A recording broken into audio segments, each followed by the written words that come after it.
ഓം നമോ നാരായണായ. ശ്രീമന്നാരായണീയം ദശകം 10 നമ്മൾ പ്രവേശിക്കുകയാണ്. വിവിധ തരത്തിലുള്ള സൃഷ്ടികൾ ബ്രഹ്മാവിനെ ഭഗവാൻ സൃഷ്ടി ചെയ്യാൻ സമർത്ഥനാക്കിയല്ലോ. വേണ്ടത്ര ബുദ്ധിശക്തിയും ജ്ഞാനവും കഴിവും ഒക്കെ നൽകി സൃഷ്ടിക്ക് തയ്യാറായിക്കോളൂ എന്ന് പറഞ്ഞു. അങ്ങനെ ബ്രഹ്മാവ് പൂർവകൽപ്പത്തിലുണ്ടായിരുന്നതുപോലെ സൃഷ്ടി ചെയ്യാൻ തുടങ്ങാണ്.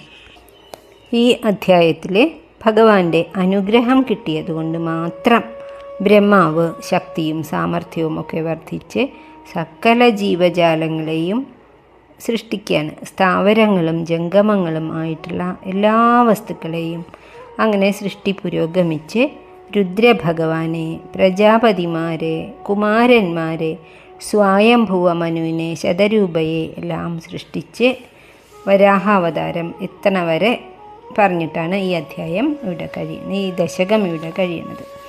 നമുക്ക് ഒന്നാമത്തെ ശ്ലോകം നോക്കാം.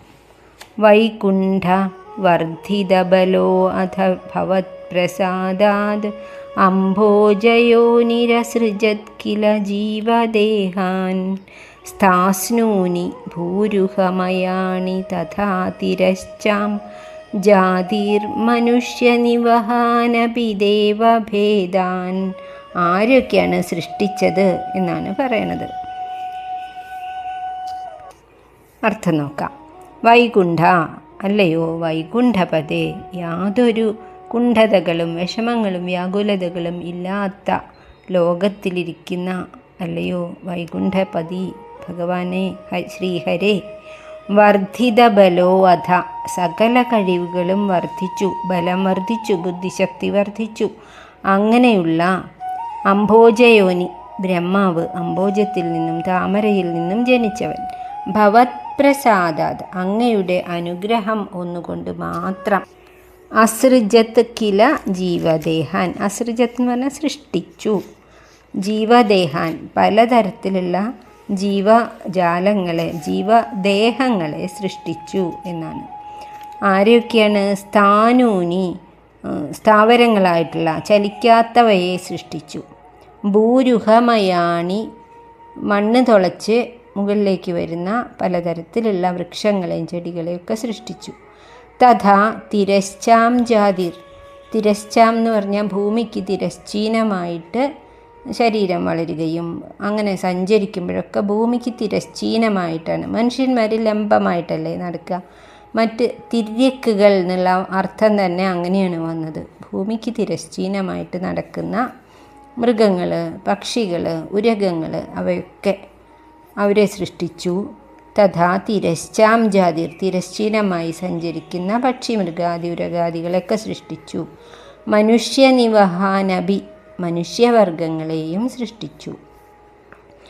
മാത്രമല്ല ദേവഭേദാൻ, പലതരത്തിലുള്ള ദേവന്മാരെയും, 33 കോടി ദേവന്മാരുണ്ട് എന്നല്ലേ, അവരെയൊക്കെ അസൃജത് കില, ബ്രഹ്മാവ് സൃഷ്ടിച്ചു.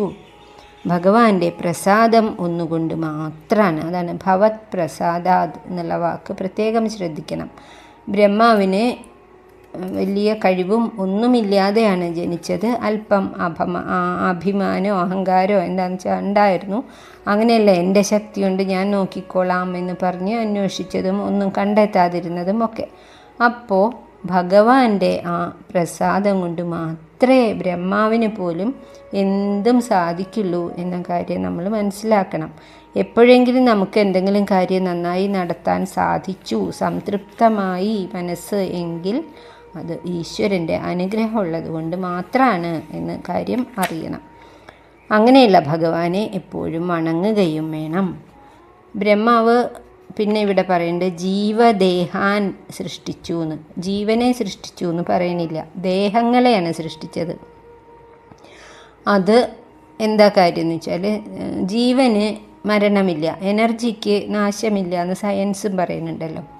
ഈ ജീവനുകൾ ഇങ്ങനെ അവരവരുടെ പ്രാരബ്ധ കർമ്മങ്ങൾക്കനുസരിച്ച് പല പല ജീവശരീരങ്ങളിൽ കൂടി മൃഗമായിട്ടും മനുഷ്യനായിട്ടും ഈച്ചയായിട്ടും പാറ്റയായിട്ടും പുഴുവായിട്ടും ആനയായിട്ടും ഇവിടെ പറഞ്ഞതെന്ന് മനസ്സിലാക്കാം, സ്ഥാവരങ്ങളായിട്ടും പലതരത്തിലുള്ള വൃക്ഷങ്ങളായിട്ടും ഒക്കെ ജനിക്കാൻ അർഹതപ്പെട്ട ജീവനുകളാണ് പ്രളയം കഴിഞ്ഞ് സൃഷ്ടി തുടങ്ങുന്ന സമയത്ത് താമരപ്പൂവിൽ കൂടി ഭഗവാന്റെ നാഭിയിലൂടെ പുറത്തേക്ക് വരുന്നത്.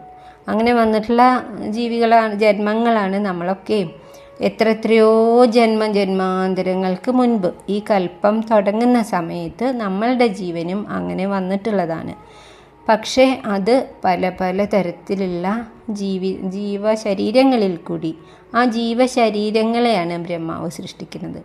ഒരു ജീവൻ വന്നു, ജീവൻ എന്ന് പറഞ്ഞാൽ ജീവാത്മാവ് കഴിഞ്ഞ ജന്മത്തിലെ വാസനകളെയും പ്രാരബ്ധ കർമ്മങ്ങളെയും ചെയ്തിട്ടുള്ള ക്രൂരമോ നല്ലതോ ഒക്കെ ആയിട്ടുള്ള പ്രവൃത്തികളുടെ ഫലങ്ങളെയും കൊണ്ടുവരുന്ന ആ ജീവാത്മാവിനെ, ഇതിന് മരാവാനാണോ യോഗ്യത എന്ന മരത്തിൻ്റെ ശരീരം കൊടുത്തു.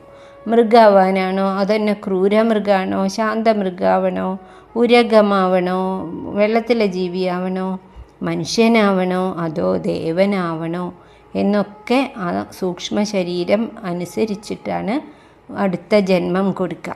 അങ്ങനെയുള്ള എത്രയോ ജന്മം കഴിഞ്ഞിട്ട് നമ്മളിവിടെ എത്തിയിരിക്കുകയാണ്. ഇനിയും ഒരു പക്ഷേ തിരിച്ചു പോയേക്കാം, അല്ലെങ്കിൽ മേലോട്ട് പോയേക്കാം, നമുക്കറിയില്ലല്ലോ. നമുക്ക് ഒരു കാര്യം ചെയ്യാം, ഭഗവാൻ ഇഷ്ടപ്പെടുന്ന പോലെയുള്ള പ്രവൃത്തികൾ മാത്രം ചെയ്യാം. അപ്പോൾ എന്തായാലും അധോഗതി ഉണ്ടാവില്ല എന്നുള്ള കാര്യം ഉറപ്പാണ്. സൃഷ്ടിയാണ് ഈ ദശകത്തിൽ വർണ്ണിക്കുന്നത്. ഭഗവാന്റെ അനുഗ്രഹം കൊണ്ട് മാത്രം ബ്രഹ്മദേവൻ്റെ ശക്തിയും സാമർഥ്യവും ഒക്കെ വർദ്ധിച്ചു. സകല ജീവജാലങ്ങളെയും സ്ഥാവര ജംഗമ വസ്തുക്കളെയും ഒക്കെ സൃഷ്ടിച്ചു. രുദ്രഭഗവാനെ, പ്രജാപതിമാരെ, കുമാരന്മാരെ, സ്വയംഭുവ മനുവിനെ, ശതരൂപാദേവിയെ ഒക്കെ സൃഷ്ടിച്ച കാര്യമാണ് ഈ 10 ശ്ലോകങ്ങളിലൂടെ പറയുന്നത്. നമ്മൾ മുമ്പ് പറഞ്ഞതുപോലെ തന്നെ ആകെ 84 ലക്ഷം തരം സ്പീഷീസുകളാണ് ഇവിടെ ഉള്ളത്. 20 ലക്ഷം തരം മരങ്ങളുണ്ട്, 10 ലക്ഷം പക്ഷികളുണ്ട്, 10 ലക്ഷം വിവിധ തരത്തിലുള്ള, അതുപോലെ തന്നെ 30 ലക്ഷം മൃഗങ്ങൾ, ഉരകങ്ങളായിട്ടും പക്ഷികളായിട്ടും മറ്റ് മൃഗങ്ങളായിട്ടും ഉണ്ട്. 4 ലക്ഷം തരം മനുഷ്യന്മാർ തന്നെയുണ്ട്. 9 ലക്ഷം ജലജീവികളുണ്ട്. 11 ലക്ഷം സൂക്ഷ്മജീവികളുമുണ്ട്. ഈ കൊറോണയും ബാക്ടീരിയകളും ഒക്കെ അതിൽ പെട്ടതായിരിക്കും. 11 ലക്ഷം തരമുണ്ട് എന്നാണ്. അങ്ങനെയാണ് 84 ലക്ഷം തരം ജീവികളുണ്ട് എന്ന് പറയണത്.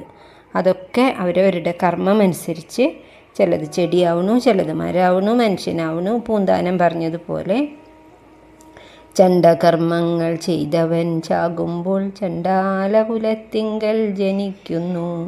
കൃപ കൂടാതെ പീഡിപ്പിച്ചിടുന്ന നൃപഞ്ചത്ത് കൃമിയായി പിറക്കുന്നു. നാരിചത്ത് ഓരിയാകുന്നു, ഈച്ചചത്ത് പൂച്ചയാകുന്നു എന്നൊക്കെ പറഞ്ഞുല്ലോ, സൂചിപ്പിച്ചുല്ലോ പൂന്താനം. അപ്പോൾ ദേവനിലും ആനയിലും മനുഷ്യനിലും മൃഗത്തിലും പുല്ലിലും പുഴുവിലും വൃക്ഷത്തിലും ഒക്കെ സ്ഥിതി ചെയ്യുന്നത് ഒരേ ഭഗവാന്റെ അംശമാണ്, ഒരേ പരമാത്മാവാണ്. ഈശ്വരൻ്റെ അണുമാത്രമായിട്ടുള്ള രൂപം സകലരിലും സ്ഥിതി ചെയ്യുന്നു.